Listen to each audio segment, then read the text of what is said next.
are a child of God, and He loves you, you and everyone you know. Yes, even me too. God's message is the gospel. It helps our families be strong. Our families can be forever if we do not choose the wrong.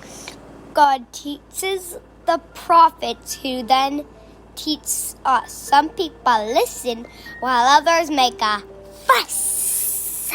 The Jews rejected their prophets, so God sent them His Son.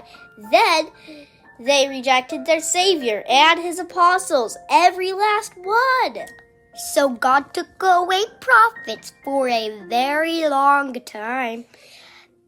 People started to build their own churches. Their message was, come and join mine.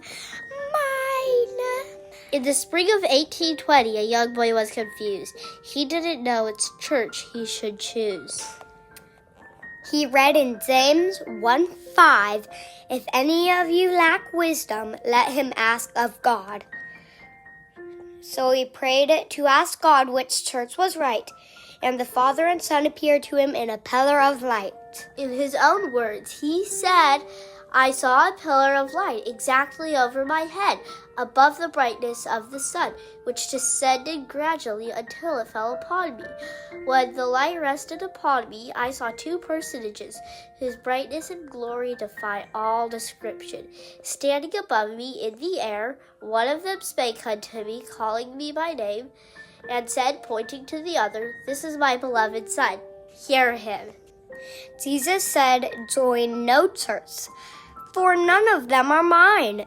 You'll be a prophet and translate the scriptures for this time.